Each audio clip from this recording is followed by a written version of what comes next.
we tried to create, I don't know if you remember, we tried to create a private equity club. No, we still talk about it in different forums. Yeah. Seen and heard what they've done with Zomato and, in a competition with Zomato and Swiggy. For us as a tech company and an e-commerce platform to not be aware of what ONDC can do is a missed opportunity. ONDC has already put out that financial services is one other product that ONDC will like to distribute, and we are a potential seller app, in ONDC's terminology for it. The idea of spending time with Naman is to hear from his background, but also to understand what is the power of ONDC as it relates to Grip and the so many businesses that we finance. Yeah. Okay. So let me introduce myself. I'm Naman. I am one of the co-founders of Magicpin. We've been building Magicpin now for 8 years, and I'll spend a couple of minutes on Magicpin. But prior to this, I was an investment banker, spent time helping companies raise capital, do M&A, worked a lot in the consumer and tech space at that time. Prior to that, I spent time at McKinsey, and we had spent time together at business school, like Nikhil mentioned. So at Magicpin, I think the interesting thing that we've been building over 8 years now is that we are a super app that allows you to discover multiple opportunities for commerce across fashion, food, beauty, pharmacy, grocery. So we are a hyper-local platform that allows users to discover and save when they go out to do any transactions. That's what we do at Magicpin. So I'll give you a brief background about how we thought about it. The idea behind Magicpin was to say that, look, the offline retail market is huge. Like the size of the offline retail market today is $1 trillion, right? The retail market in India across these categories is $1 trillion, of which 95% continues to be offline. Yeah. Right? So even though India has like 500 million internet users, maybe only 20, 25, 30 million, or maybe even 50 million of them only transact in the digital world. Right? In the online world, only 5% of commerce happens. So while electronics is larger because of Flipkart, Amazon, they do around 40-50%. Electronics is that large. Other categories like grocery is 500 billion out of a $1 trillion retail market, of which maybe only 5% or even less than 5% is digital. So across Big Basket, Blinkit, Zepto, it will be like a $5-6 billion GMV. And is that 5-6 billion increasing very fast? It is. It is. It is, no doubt. So digital penetration is going up, no doubt, right? But what is interesting is that it's still small, right?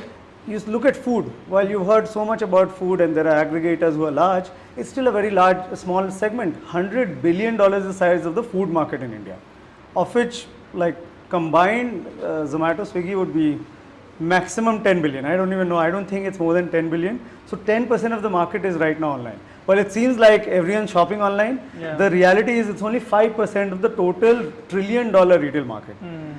That's the market we went after, because we said there's a large opportunity here that consumers continue to spend, but in the offline world, consumer data patterns don't exist. True. Right? So what happens is, in the online world, you can drop a cookie and track the consumer and get them back to your store. In the offline world, it's not possible. So for example, if a customer goes to a shopper stop, shopper stop knows the consumer till they're inside the store. As soon as the user steps outside shopper stop, there is no way to understand where that person has gone. Yeah. So that was the opportunity. We said it's a massive market and consumer data patterns don't exist, but retailers and brands spend a lot of money in the offline market, right? So if you think about all of these large brands, right? Shopper Stop, McDonald's, KFC, Chroma, HUL, P&G, everyone spending billions of dollars. So whatever is their size, they spend around 8 to 10% of that in offline marketing. Now, there's no visibility on ROI on that spend. Sure. And that's the market we've said we'll capture. What we did as a platform, we said we'll connect consumers and retailers and manufacturing brands using our data and technology and drive footfall to the retailer, right? And I'll come to how we do that, but we drive consumers to the retailer, and we'd only charge the retailer money when there's a transaction. So we are effectively performance marketing for offline retail, and that's a massive market. given 95% of that is offline, and if you keep going down, right, think of a small retailer. Think of like a pharmacy store nearby. Not many of us would know that, right? There's no way that retailer can reach out to this catchment, right? They can't do digital, they can't do Facebook, it's too expensive, they don't understand, right? The only option they have is to send newspaper leaflets, which none of us read. So effectively, a small retailer has no way to reach out to the target catchment. That's the power that Magicpin brought to the retail market. We said we'll drive growth to your store, and we'll charge you only when there's an ROI or where there's a sale that really happens. So we are ROI and hence friendly to the retailer versus every other channel saying we'll do marketing, but we don't know what will come to the store. We might send you footfall, but we can't lead to a conversion. We can't track that, right? Even today, Facebook, Google does that, but they don't track the conversion. So it's pretty expensive to do marketing on even Facebook, Google. So that was the opportunity, right? Small retailers, large retailers didn't know how to capture the catchment. We, on the other hand, how we did that is we got huge amounts of data from our users. So our users would send us bill receipts, they'd send us SMS information, they'd send us credit cards. All of that we'd aggregate and understand the user. Of course, why a user does that is we give them points that can be redeemed across 200,000 options that are there. So it's like a credit card, right? You send your data, we'd give you points. Those points can be redeemed across 200,000 options. Options are like Shopper Stop, Lifestyle, Peter England, Fossil, McDonald's, KFC, Pizza Hut, Chroma. Think of any large retailer and then 180,000 small retailers. Wow. That is the power of what we created, right? We've got a huge merchant network that accepts Magicpin as a mode of payment. It allows consumers to discover what's around them. Because we know the user, we know your consumption basket. So we know, for example, you like white shirt, right? Or you are a healthy consumer, you go out and eat Subway, you drink green tea, you go to the gym, and hence we know you are a healthy consumer. So we target you and send you stuff that's relevant to you, right? Because we know your consumption basket, we know your location, because you typically would be shopping 2 to 3 kilometer radius from your work or home location. That's how we all shop, right? We go to destinations, but 90% of our shopping would be around a home or work location, and based on where you're shopping on weekday, weekend, we know where you live and where you work. So we know your consumption basket, we know your location, we know your demographic profile, we know your social graph as well because you are on Magicpin. Using all of that, we'd now target you, right? When you enter a mall, we'd send you a notification, hey, Puma has launched a white shoe, you should go and check it out.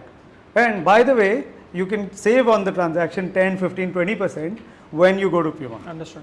Right? So that is the power we brought together. We said we'll aggregate a huge amount of merchants, local merchants, and bring them live on our app and get customers to discover them on the platform. Understood. We've got a large base. By the way, we've got 1.5 crore users today. Wow. Almost 1.5 crore monthly active users on our platform, right? Who are coming and discovering what's around them. So we've lit up the offline market for our users, sent them to these stores, allow them to save on that transaction, and when that transaction happens, the retailer pays us money. So we've closed the whole loop through discovery and savings and create value for both the consumer and the retailer, right? One other element I'll just add on the discovery element is we've also now gone and said what's inside the store. So you can sitting here see what's inside a Puma store.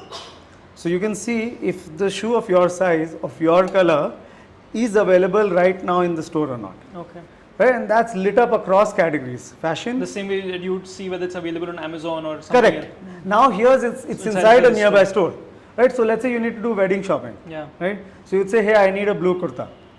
Now, like as a consumer, you'd not know all the markets in Delhi NCR, but if you've got a wedding at your home, you'd want to know कि लाजपत नगर भी है, उसमें 50 दुकानें जहाँ मिलती है. You'd want to know कि यार if you go to Karol Bagh, there are 100 stores of which 30 have this. There's also Ambience Mall which has 10 stores. Versus you going to the nearby store mall and figuring out यार यहाँ तो मिलता ही नहीं है ब्रू kurta. So the discovery element where you can plan a day across categories and then when you go and shop, you save is what Magicpin has been able to do at scale. And so today in terms of size and scale, right, today we'd be like 1.5 crore users, 2,000 crores of business annually that we are providing to our partners across categories. The good thing is food was majority of our business. 40% of our GMV of the 2000 is now being driven on fashion. Electronics is 10%, Beauty, personal care is another 10%. So the mix is now completely shifted towards other categories. Understood. So I'll just pause there Yeah. because I think this context about Magicpin was important, so that you understand why ONDC was relevant, and we got lucky, right? Something was coming and we latched onto it. But I'll just pause there if there are any questions. No, that is very. I think we all know Magicpin. We've all gone to the merchant and seen the QR code and seen the experience of doing it. But thanks for the context. I think for someone like Magicpin who has seen the offline retail, has there been a significant shift? And you've seen the demonetization cycle, you've seen the COVID lockdown, and you've seen the post-COVID period. Sure. Is there a significant difference in consumer patterns between online and offline consumption across categories that you've seen? Because you're the only one with that insight into that data. Anything there that you can share? Yeah. So pre-COVID, of course, there was a lot of like offline, right? As COVID hit, and we were hit really hard. Our business went down to zero. When COVID hit, we were saying offline, go offline and shop. So at that time, an interesting thing that we did in our business was we built the whole logistics infrastructure, delivery infrastructure. We were forced to do that. We were out of business in March 2020. So by May, and that was the speed at which we went after it. By May, we launched delivery. So we went after so we had consumers, we had retailers, right?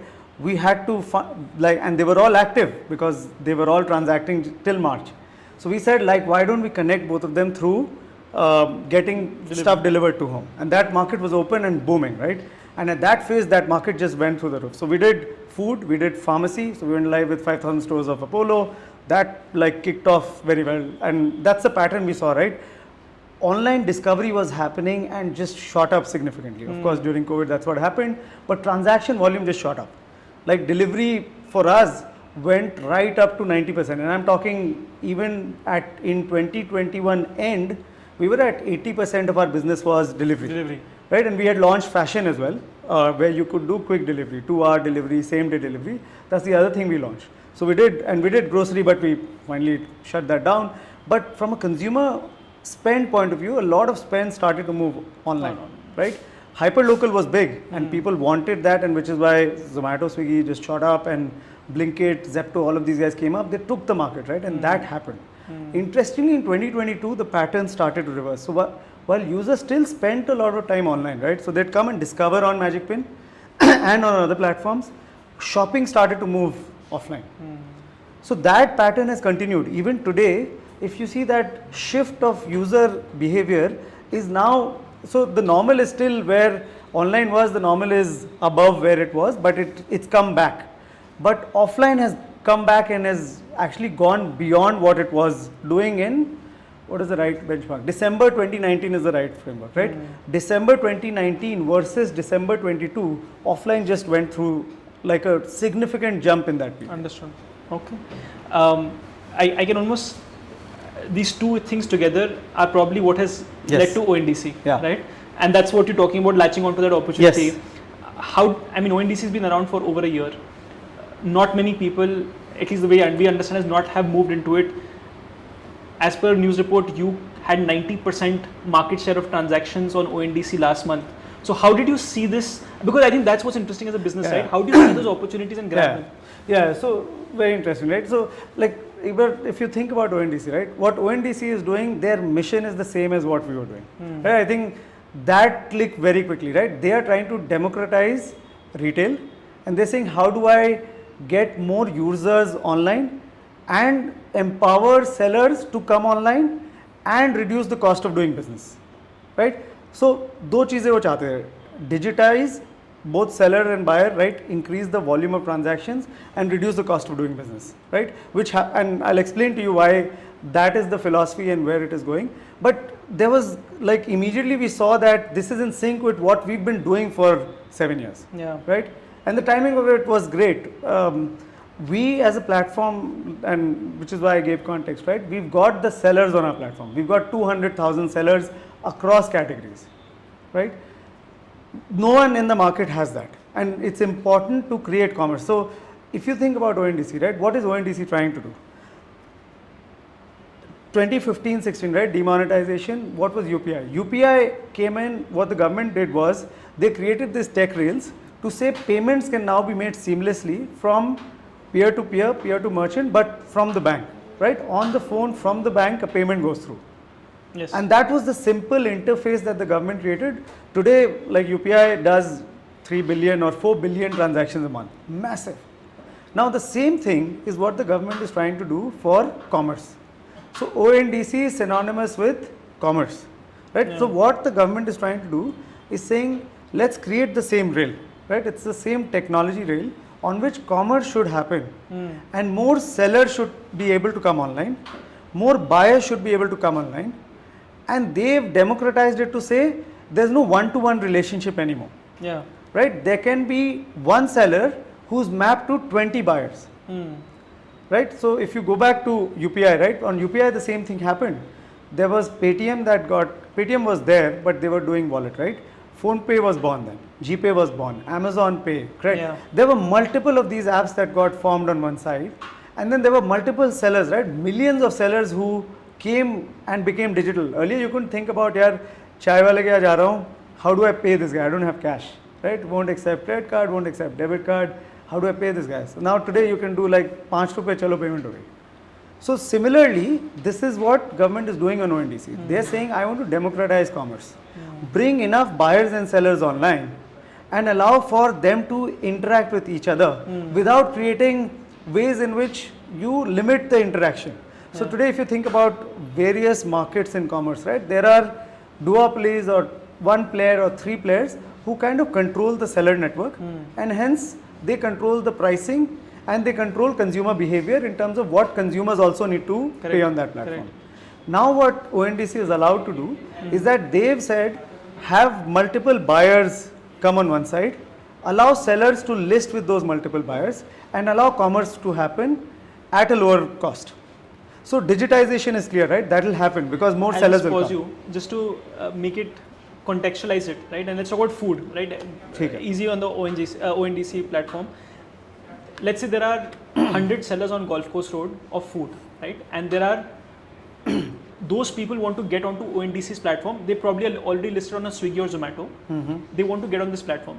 So today a seller, a McDonald's, can list themselves on ONDC, and any of us as consumers can discover them directly through ONDC. Yes. Fair?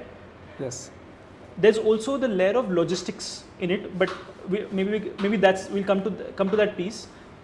And this ability to list and purchase is possible for multiple categories now. Yes. Does ONDC also act as like a PG layer? And also, does ONDC in any way capture our data as users? Does what a normal app would do in terms of retargeting, etc.? Does any of that happen? If you can contextualize to this example. Sure. So very interesting, right? Now ONDC doesn't do any of that. Okay. So ONDC tech rail hai, it's saying I'm connecting buyers and sellers. That's what they do, right? Buyer can be anybody, seller can be anybody. Okay. Now let me talk through the full flow and take food as a context, so we are all clear, right? So on the buyer, so there are 3-4 participants here. There's a buyer app. Anyone who has large DAUs, daily active users, MAUs, and want to engage them and monetize that can do it through this, right?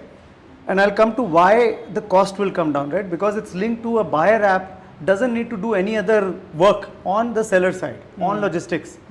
They need to do what they do best, which is merchandise, get more users to see the ad and go and transact, and they make money on every transaction. Right. So there are buyer apps, to name a few. There is Paytm, which is live. There is Pin Code, which is PhonePe's subsidiary, that is live. And then there are 10 other smaller ones. What is interesting is that banks want to come onto this, right? There are telcos who want to come onto this. Understood. There is stuff like all of these payment apps like Google, etc., who want to come into this. E-commerce players want to come onto this, right? Because these are categories that they have not been able to monetize, and they could just expose their DAU and make money. The other side is sellers, right? Between the seller, there is a seller app mostly. So Magicpin, one of the roles that we are playing is a seller app. What a seller app is doing is aggregating all of this supply and then powering that and using ONDC's technology to move the demand onto the buyer apps. So Magicpin, for example, would have 100,000 retailers, let's say, in food. They will expose all of that to Paytm, to PhonePe, to Meesho, to 20 other buyer apps that are going to come in the future, right? That is the way this commerce is set up. Now, the interesting thing about, let's say, a seller app is that they don't need to worry about demand. Suddenly, every order that is being processed through them, they are being paid by the seller, in this case, let's say McDonald's or KFC or a nearby chaiwala or a coffee shop. All of them can now be funneled through the seller app. Got it. And the seller app makes sure the order is distributed to all of these. Now, why a seller app is important? Because there's a catalog, menu item, what is the pricing, right? What is the, how do I show the payment method? All of those things need to be customized for every seller. There needs to be standardization. Buyer apps can't do that themselves. And sellers are so many in India, right? I don't know the count, but it'll be like 10 crore or 15 crore retailers that will be there in the market, right? To list each of them is just going to be painful. So you have seller apps who are playing the role of ensuring that the right kind of, right way in which a seller is getting listed onto the buyer app. Understood. Right? Now behind this, there is logistics, there is customer support as well. Now the buyer app doesn't have experience in these things. So there are logistics service providers. Okay. And there are customer support. Now customer support, buyer apps can do themselves, but given the volume and new experience, a lot of that heavy lifting is being done by Magicpin, by the way. So Magicpin is playing 4 roles, I'd say, right now. So one, we are a seller app. We are also a buyer app. Sure. Because we've got users. We are funneling food, fashion, grocery, pharmacy into that user base, right? So we are also, so we are a seller app. We are a buyer app. We are also a logistics service provider. Because during COVID, like I said, we had built out a tech stack and we listed Shadowfax, Dunzo, Rapido. So for all of you who have context, ShipRocket did this for e-commerce. Similarly for Hyperlocal, we had done it. Right? We've not got our own fleet. We've outsourced it to all of these, but we manage the SLAs and escalations, and then we've got customer support. Because we've been doing Hyperlocal for a long time and we've been doing delivery as well. We know customer support. Right? Now, all of these, so, and then one other thing that we are doing, and I'll come back to then the question you were asking, is we are also a tech service provider. So if you go on to Paytm, the experience for ONDC food that is being done on Paytm is all powered by Magicpin. Oh, fantastic. So we are providing a SaaS service to an extent to tell any buyer app, don't go and do any effort, let us do the heavy lifting, expose your DAU, give them impressions and visibility, it will lead to engagement for your users, it will lead to transactions happening, we'll do the rest of it. You don't need to do tech integration because that's a 3 to 6 month cycle, you can do it through us. We will list all the sellers from multiple seller apps on your platform. Understood. Right? So those are the 4 things we are doing. Now if you think about any other structure, let's say an Amazon or Zepto, etc., the entire end-to-end process is handled by them. That's right. Here order hopping is happening. A buyer is coming and ordering on Paytm. The order is sent to Magicpin seller app. Magicpin seller app is sending it to McDonald's or any of these sellers. The rider from Magicpin is telling Dunzo to send a rider to McDonald's to pick up the order, send it to the customer. Customer, if they have an issue, will reach out to Paytm, and Paytm could close the order or the support at their end, or they will send it to us and we'll close that loop. I mean, the biggest beneficiary is the pace of digitization, right? Yes. On both sides, more sellers and buyers are going to get exposed to digital inventory of all kind of assets, of all kind of goods. True. Wow. Like if you do the math on this, right? If you think about, so one is digitize, if 5% of today's market goes to 25%, it's huge. It will lead to massive growth in commerce for India, by the way. It's not like the shift happens from offline to online. On online, the frequency of purchase, and we know our behavior, right? Frequency of purchase is just so much higher because it's just so easy to do it, and if the service is good, you just go and order over and over again, which is what we do on Myntra, we do on Zomato, we do on all of these online applications today, right? So commerce would go multifold if 5 to 25% happens, right? The beneficiary is the whole ecosystem, right? Small sellers, today it was not possible for them to come here. Pricing was prohibitive, right? Pricing will come down. So customer wins, seller apps start making money. There'll be an ecosystem of seller apps that will develop. There'll be a lot of technology that will go into standardization of catalog, inventory management. Some of these things, by the way, grocery is not solved. Yeah. It will get solved. Yeah. Logistics cost. Just think कि यार भीलवाड़ा में order जाएगा. आज enough orders नहीं जा रहे. But today Bhilwara will start getting orders, right? And it will happen over the year or so. But वहाँ someone will go and solve hyperlocal logistics. Think about like mill basket, right? They solved hyperlocal. Yeah. Newspaper delivery वाले ने solve किया because demand है. If demand comes in hyperlocal pockets, all of these efficiencies and cost will come. New players will come. The ecosystem will develop. Understand. Right? So multiple beneficiaries of digitization and finally the buyer app, right? Yeah. Just Nikhil, if you do the math, right? अगर किसी के पास 100 million MAU है, and they can get 10 million of them to transact in a month. Yeah. Just one transaction. Each transaction they even make $10 or $20, right? This is net profit. Yeah. There's no cost of doing business. And it's great engagement. It is, yes. You know, it's getting the person back to the platform, which all of Recurring. us are, constantly striving to do. It's just Yeah. incredible. I think the question it throws up and coming to pricing, right, is on monopolies, right, or duopolies that typically have established themselves in the tech world, fueled by a lot of capital. How do you see this impacting monopolies, or is there a different set of monopoly that gets created? Yeah, so that's very interesting, right? And our, like, at least my view is this is very early today, very early days. Now, if this gets successful, it should lead to more distribution of demand, right?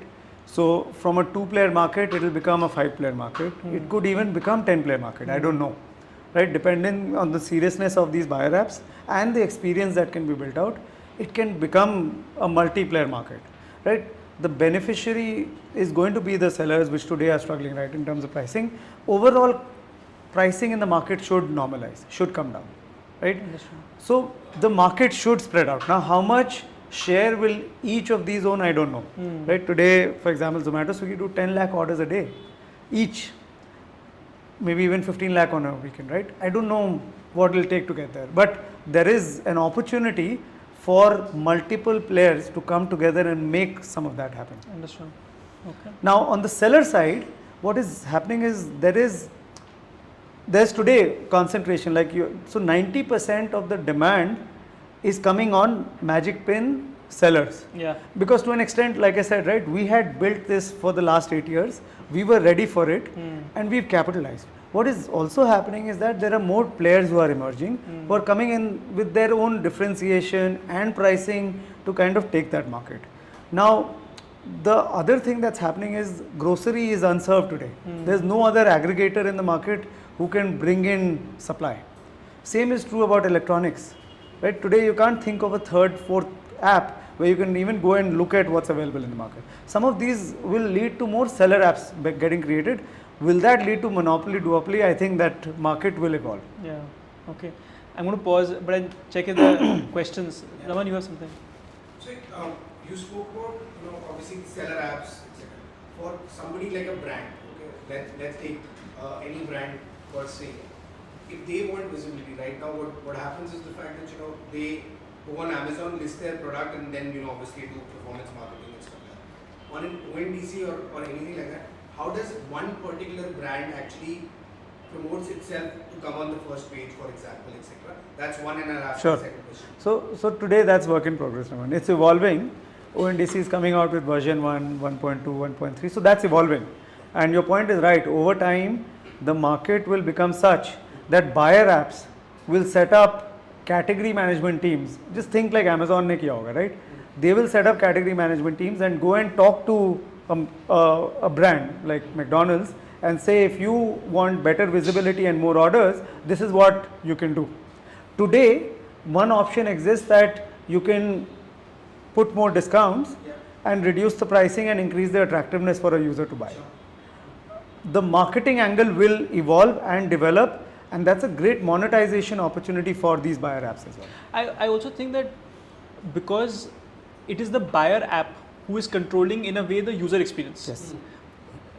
And the buyer app will integrate the set of APIs to a UI that suits the buyer app, right? Like for example on UPI, every one has a different UPI interface, right?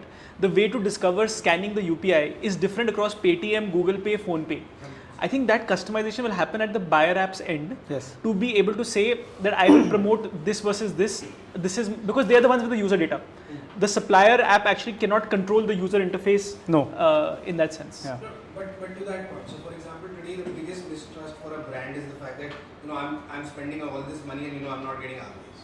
My customer acquisition cost, even for my own website, plus websites like Amazon and Flipkart and all, is going through the roof. Yeah. While the margins here, I believe that because it's ONDC, the margins that the platform itself takes is much lower. But this, because the buyers are still privately owned, there will be mis-selling, there will be, that's one way of them making money. How do you control that? That, obviously at the end of the day, there's no mis-selling. The performance is actually coming in as promised. So, if you look out, right, Raman, ideally, and the reason they've created this market, right, is to say democratize, which means just have so many buyer apps that you're not forced to spend on someone who's not giving you ROI, Sure. right? So tomorrow, if like you find mis-selling happening, you just delist from that platform, because you know that the option exists for me to go to 10 other platforms. Today, the constraint is that I have in most of the markets, right, there are 2 players. So my constraint is if I'm not on them, I can't meet my revenue targets, and I can't, like my Q1 of last year versus Q1 of this year, I'll struggle. So I'm forced to like keep investing even though I'm getting lower ROI. Here, ideally that should happen. Now that's to be seen, right, how this is handled by the government and by ONDC as a team, right? Their agenda and intent and the motivation is in that direction. Hopefully it should get democratized versus creating one more monopoly structure. And my second question is, you spoke about buyers and seller apps, but right now everybody is doing generic. You will be doing fashion, you will be doing 5 other verticals. Eventually, do you see a point that one grocery buyer app only is going to be there, one fashion is going to be there, something like that, right? Do you see it going that direction, or you mean buyer app, seller app? Buyer app. So people will choose their path, Okay. right? Because some will specialize in saying, for me and my user. So on both sides, right? Seller app will believe that for us it makes sense to specialize. So for example, if someone really needs to pick an opportunity, I'd say grocery. It's a $500 billion market. No one's there. Like if you can just specialize there and make that work, you will end up with like billions of dollars over time if you do it well. So people will have to choose. The path we are taking is, we are saying we will be horizontal. So we are anyways, as a consumer app, we are positioned as a super app across categories. So here also we are taking that position and saying we will continue to have more sellers from multiple categories, because that's something that we know how to handle. On the buyer side, I think same things will happen. Like if you think about like banks, or for example like Meesho का example ले लो. Meesho might decide यार मेरे को नहीं करना है. Pharmacy doesn't go well with my user base. Or bank might decide कि मेरे को food delivery नहीं करना है. Doesn't go well with my, but I am okay to do premium fashion and beauty products. I'm just making it up, but they'll have to think about what goes well with their user base. So it will evolve, but I think people are already, interestingly, people are taking that position. Some seller apps I know have taken a position to say, I will only do certain categories. And is it more profitable for you to actually move to the ONDC platform, your own customers, than versus reselling it to them? We've moved. Yeah. We've moved our food delivery business to ONDC because today, in the short term at least, what is happening is, in the short term there's subsidies and incentives, right, that is being flowing in the market. So today ONDC is doing subsidization. It's come down over time, but it's still there and will continue for some time, right? And also there's going to be a lot of push to drive growth here. So there'll be a lot more participation from sellers as well on this side. So we want to be on that side. So for us, we've made the shift on food delivery. On others, we'll see. Right? Some of the core businesses that we have, we are still thinking about. So for example, offline, we are thinking about whether to move that to ONDC. the risk in doing that is that you're exposing that entire thing to the whole universe. So you need to believe that's a moat. So on the food seller side, we believe that's a moat. No one can today come close to the seller network that I have. Of course, people will go and build, so Paytm shows all the sellers. So by the way, everyone's mandated to show all the sellers.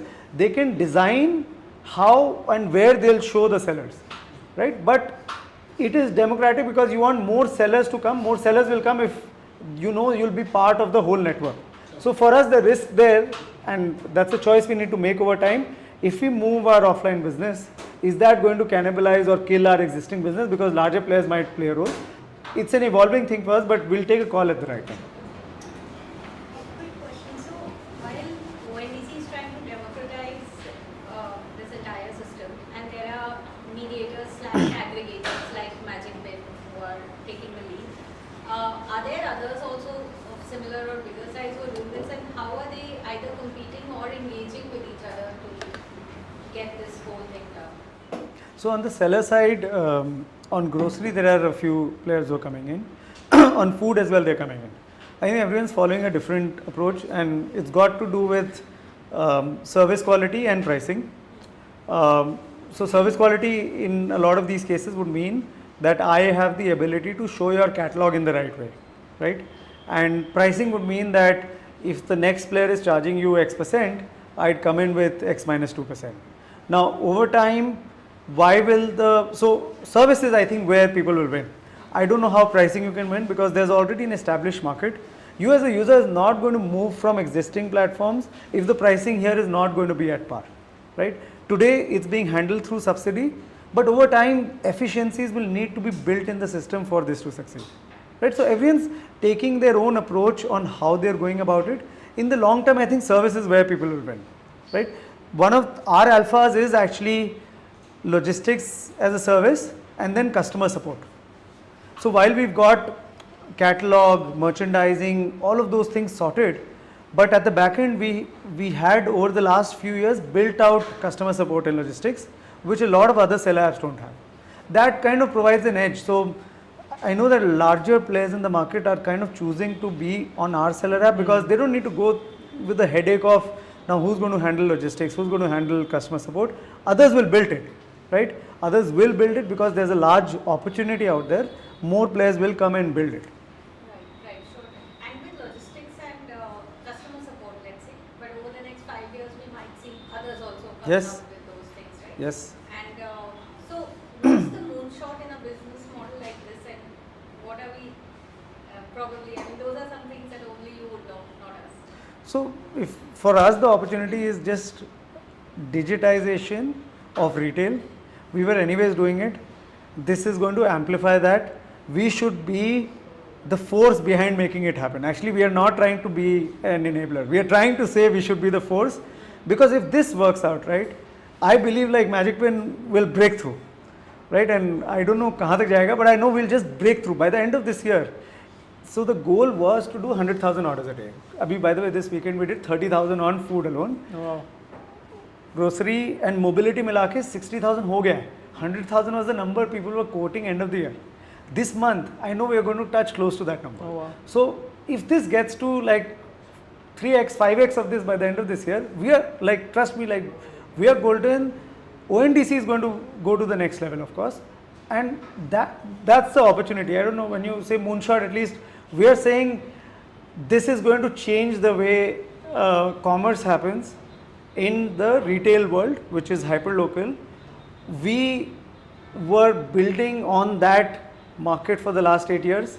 Here's an opportunity that is going to catapult it. We should be at the center of it, driving it to make it successful. I think the one thing that Naman said that at least appealed to me was that you've broken down what every app had to do full end to end, right? Zomato had to build the catalogs, so there had to be a business development team to get the hotel restaurants, they had to incentivize them, they had to build the customer experience, and they had to do the marketing.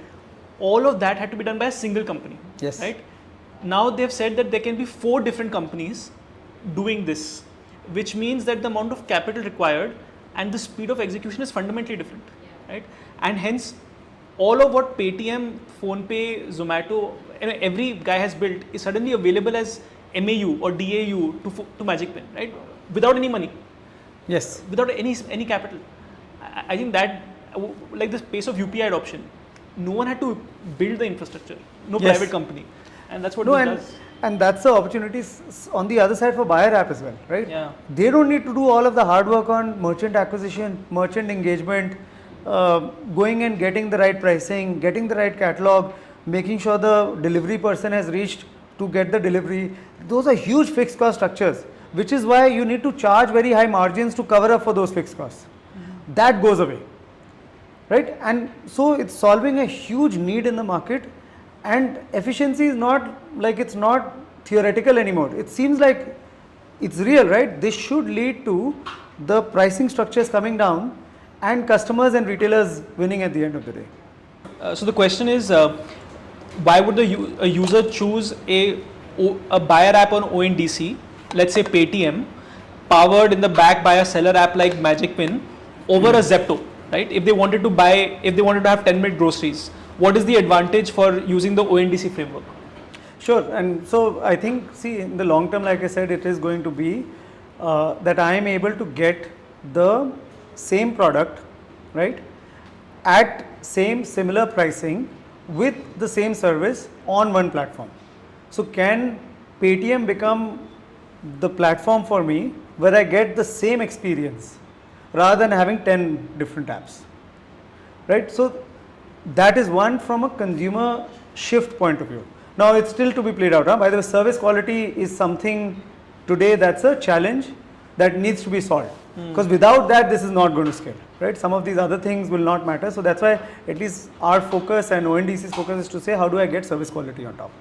So if I'm able to get the same product or service in one place at the same service quality, I don't need to keep multiple apps on the phone. That's one from an existing customer. The second important thing why ONDC is critical is actually just increasing the number of customers who are shopping online, right? I think that is the real big opportunity.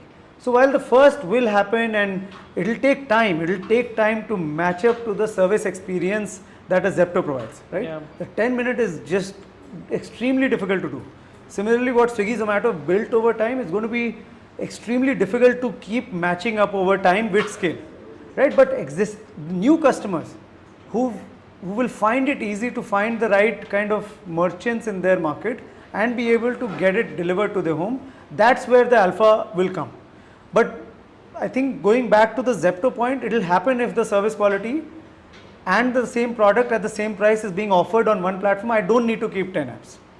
I think the challenge, and this is where the opportunity lies on both sides, right? There's going to be the ONDC framework and there's going to be the private, if I can call it Yes. private app framework. Yes.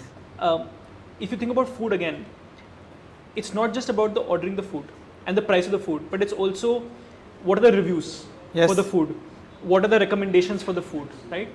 It's also about discovering brands that I did not know of about earlier, Yes. because Swiggy and Zomato power that experience because they're obsessed about that experience. Yes. It is unlikely, and we're almost back to debating super apps, right? Not from Magicpin point of view, which is on the supplier side, but a Paytm Yeah. super app.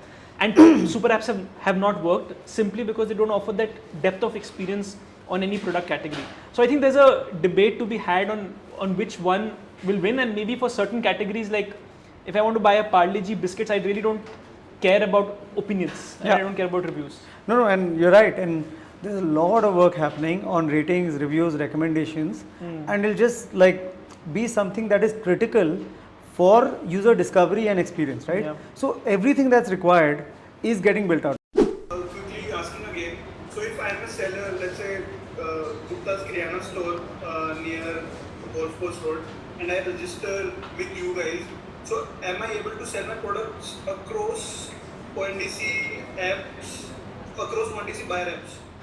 Yes, Ashish.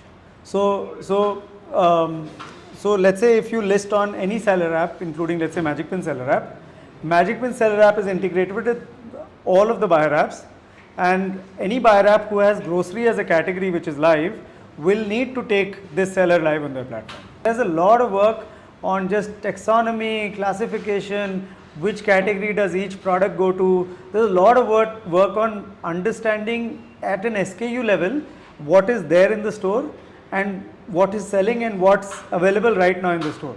So there's a lot of work that's required to get the customer experience right, which is being worked upon.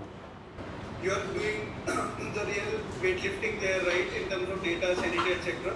Are there added benefits in case you guys are the sellers? You are building a good seller app? You're asking for Magicpin or you're asking in general? Yeah, Magicpin, yeah. Like the whole transaction happens through us, the commercial is signed by me. So to that extent, I make money of every transaction that happens on any buyer app. I'm making money. So for us, like this is and that's why I said if this becomes 1 million orders a day, and even if 20% of those orders are powered through us, that's a lot of revenue and at a profit level. See, the interesting thing about this is that in delivery to make money was difficult. For us, this becomes like a SaaS play, right? Transactions happening through us, commercial contracts are signed via us, and every revenue and every profit is being channeled to us. So that's why it's very powerful for us to be in that flow of the transaction. And out of context of the question for Naman, but just drawing on how this on a parallel in Grip's world, all of us, we talk about Grip Connect. So Grip Connect is a API layer that we have built for distributing our own products. Okay, and we are allowing anyone to pick it up and integrate. Sure. Okay, any interface, Paytm could do it, anyone could do it, but all of that is direct profit margin, right? Because there is no additional cost for us to manufacture or for distributing it. Yes. And ONDC is a public framework across categories for doing it, right?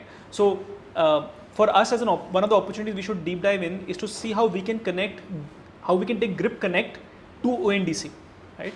And then be a seller app to distribute financial services across any platform who wants to integrate it. Whether we do it privately through Grip Connect or we do it through ONDC, I think that's a huge opportunity for us as a seller. One, and I spoke to the CEO of ONDC just to get some context on financial services. They are good news for you guys. In general, launching financial services soon. They'll start with credit and lending, right? Both on consumer and merchant side. That is the first product. The second product they will build, and I don't have a timeline on that, is going to be around mutual fund and investments. And then the third is going to be insurance. Now, how you get plugged into that ecosystem will need to be decided. But I would say, like, you've already got, like what you're talking about, Grip Connect. You should anyways find a way to plug in that ecosystem. But this will come. The financial services is going to be a huge category for ONDC to build. No, I agree. Two last questions, more organizational. One is, how did you guys see this opportunity, right? Like ONDC was coming, a lot of people are aware, everyone had certain strengths to approach ONDC, right? But you have clearly taken it by a storm. What do you think worked as an organization, as an institution, as a management team to say, I saw that opportunity and took that call, okay? Because that's what it's all about, right? We all have to take these calls. And second is, you've gone through so many, I don't know whether you call it a pivot or a transition, and the market has thrown so much at you. How have you managed to keep the team motivated in this challenge? And we've gone through our own journey, and each time it's like, there are going to be questions, there are going to be doubts. What did you guys do and some best practices around it? Sure. So, on ONDC, right? It didn't like strike us in the first go, by the way. Huh? So ONDC, by the way, ONDC has been around since 2021, I think. Huh? So it's been around for some time. Chance meeting with the CEO of ONDC happened at one of the conferences I'd gone to. So Koshi was there. We had a stall. That was the only stall we've done in 2 years. That really had a good ROI. Yeah. So I met Koshi and he said ONDC, and we said okay. So Anshu is our CEO. So I told Anshu that I'd met Koshi, you should go and meet him. He's based in Delhi, by the way. So Anshu said okay. Anshu went and met with Koshi and they had a good discussion. It took us some time, like meeting, understanding this is like going to become big, right? So it didn't come naturally. Now, once we realized that, then we left no stone unturned. Nikhil and I must tell you, right, today the way the org is structured, right, we've got like everybody aligned on to saying ONDC is super critical. So our core business exists, right? Core business is growing, and ONDC is a small part today of that, right? I'd say 5% contribution of ours. But from a resource allocation, we've got 40% plus of the org today on it. And the one thing that we've done very well, and I've seen it first time in 8 years, is the collaboration across teams. Tech, product, business, operations, everyone's just come together and like it's just working beautifully. The tech guy is doing BD. Like he doesn't need to do that, but you know, there is just so much happening. The guy is just motivated, and I'm not kidding. And he's our CTO, like head of engineering, Kunal, is doing BD today. He's talking to buyer apps and saying, you should buy my tech as a service and go live like Paytm. He's doing it. The product guys are like solving problems that we not thought about. We are in a week turning around and saying, how do we launch a new category, right? So everyone's just coming together and coming up with insane amount of ideas and then executing very, very clearly. This, and to give you guys context, right? ONDC did 100 orders in March. In March 22. 22 की बात कर, 23 Oh, really? अभी की बात कर रहा हूँ, हाँ. Oh wow. We did 100 orders in March. In April that went to 10,000. In May it went to 20,000. June this weekend we did 30,000, right? So it is insane the volume at which it is going up. Our team has been just at it, and we are gradually like putting more resource here. Now initially we didn't do that. By the way, till March internally we didn't have that level of confidence. But once, and we had enough to say let's go after it. We plugged in the whole thing. We built. We met Vijay Shekhar Sharma one day, and he said, so Vijay said, I want to do this. So we said, okay, we'll do, like, how do we launch with you? So the flywheel actually started because Paytm came in. Paytm had buyers, and we had sellers, and we brought in some demand, but Paytm had buyers. Like they said, how do we build this? We said, speed is important. So we said, we'll do it for you, which is how we actually built. So the entry point of ONDC on Paytm is Magicpin. It came because of that meeting. Vijay, Koshi, Anshu and I, we were sitting and we were chatting, right? And we said, we'll do it for you.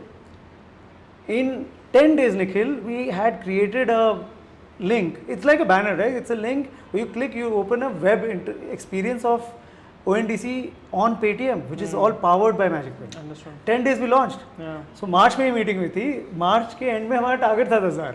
उस समय हमें लगा था पता नहीं कैसे होगा. But we all just said let's make it happen because Paytm was coming, and we knew the power of Paytm, right? I don't know the MAU, but it's massive, right? We knew इससे हो जाएगा. Paytm exposed it to a few users. Suddenly orders started spiking. In April first week or second week, we hit 10,000. Right? And that was the time we said the whole org should realign and build this. Right? Yeah. So I think just clarity कि ये critical है. Clarity took time, by the way. हाँ, ऐसा नहीं था कि आगे. I think it took us more than 6 months. I think I met Koshi last year in July, June होगा. तो 6-8 महीने हमें लगा for clarity. We had integrated by them, but not too much resource. March when we met Vijay, then we put some time. Then when we hit orders, then we re-anchored. In May when we hit 20,000, we said, yaar, ab to pura. So then we moved everything, and then everyone's like doing ONDC. Yeah. And जिसका जो मन आता है उसको tech बनाना है वो tech बना रहा है. So that is how I think ONDC happened. Very interesting though, I'd say, and that's why I was saying we are putting our force behind this. Making it happen. I've heard from someone at Paytm that's no longer Paytm Karo, it's like ONDC Karo. Like yeah, it is. Mintra has changed it is. inside the company, it right? It's no, this is the third front that they are opening up, right? As revenue, this is like their third front there. And they've tried commerce many times. Yeah. ONDC looks like a legit way for them to say कि ये बन जाएगा because they've never seen 20,000 orders on hyperlocal yet. They tried many times before. Yeah. Got it. You know about the securitization paper that we created, and I think as you were talking about this is exactly the change that we went through. It took us 1.5 years to create the first securitization paper, but then as an organization we had to completely flip from everything that we were doing, and everyone's resources had to get reorganized towards the SDI, towards LeaseX. And I think these shifts require a lot of communication, a lot of management. Yes. Maybe you can talk a little bit about what you did as a team to excite, like how does everyone on the ground at Magicpin say, Magic, that ONDC is my future, right? Yeah. I need to realign. How did you guys do that? So I think the art is actually what you said is communication. I think across multiple forums. So we've got like communication is what we believe is what gets people at all levels to be aligned, right? So we do town halls, and these are things, of course, I'm assuming you guys do. We do town halls. We do Monday leadership meetings, which are the 30 people in the organization, they'll come together. We have weekly reviews with teams below. In all of these, one, we talk about values. So ownership, frugality, curiosity is what we stand for. So we just talk about some of these elements multiple times. And then a lot of what we do is anchored on outcomes, right? Everyone in the organization, and that's one thing we are very good at, and of course many things we are not good at, is everyone's very clear of what they are responsible for. Got it. So once it is very clear that ONDC is it, right down to the last guy would know कि मेरे को ना ये 10 client onboard करने हैं इस week ONDC के लिए for the number two hit 100,000 orders. वो उस लेवल तक there is clarity in KPIs which happens through multiple discussions about why it is important. Now showing the big picture is also important, right? What and how this will become large and talking about it at every step, right? You keep communicating. One of the modes of communication which has worked very well, which people, we use Google Chat. So Google Chat is our, in a way, Slack. There we have like common groups which like constantly just discuss things that we are working upon, and real-time issues are not called upon or discussed one-on-one. We just put it on the group, and that's how communication flow is very good. Understand. I think that just works beautifully because communication leads to a lot more people knowing about what's happening. So when good things happen, we talk about it on that forum. When something is going wrong, when an order doesn't get delivered, we talk about it in that forum. So aligning people through communication is actually very powerful. Letting people know the impact that this will create to the company, letting each person know what impact it will create for them. So for example, in the recent town hall, we told people that if this happens, and like in general, we raised our last round 1.5 years back, right?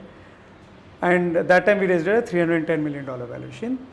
And since then we've gone up already 3x. And aligning people to say, yaar 310 tha, 3x ho gaya, abhi ye ONDC could take it another 3x. Think what the value that it creates for each. Everyone knows, right, uska ESOP value kya hai. Usse align karna is just extremely powerful. Because everyone knows कि यार मेरा number ये था, मेरा number 3x तो हो चुका है और 3x के ऊपर अब ये 5x हो सकता है. So just one like concept level पे यार ये बढ़ेगा. Communicating that, helping people understand why it's important, and then what it means for you. Yeah. Right, you'd be rewarded super handsomely. So one is salary, right? But that is like one thing that at least we've tried to tell people, yeah, salary doesn't matter as much, right? Think of equity. Please listen. No, I realized I should talk to you guys, right? Equity is what really changes the game. The outcome just changes disproportionately with equity, and aligning people on that is something we've worked upon a lot. I think people are getting that, and doing that is very powerful. To align people on where we are headed, what you are expected to do at a ground level, talking about it often, doing reviews around it often, and then communicating what it means for you when something like this happens. Understood. Okay. No, awesome. Is the team right now at Magicpin, and are there any outlier, like any teams which take 50% of your volume of resources, or are they like equally distributed? So we've got around 800 people. A large part of that base is actually sales and operations. Actually sales is the large part because on ground tele. Because the large part of our acquisition happens for small retailers. And while technology plays a role and we try and do WhatsApp and SMS and tap into that, telecalling plays a huge role in onboarding a large number of these sellers, right? And we've been doing this for long, but tele and field sales is the majority of what we have. Other than that, and in general, I'd say Magicpin is a very, very lean organization. We believe like frugality is one of our values and we live by it. So we've got a very lean team. Our tech team, including product, will be 50 people. I know like in your context it will be large, But for an organization of our size in terms of revenue and value that we drive to our retail partners, it's a very lean team to Yeah. have 50 people in the tech team, tech and product. Yeah, understood. Okay, thank you so much. This was great, very very helpful, and lots to. I love the part about the communication. I think that's something that, especially as you go through change, that you have to do much more of.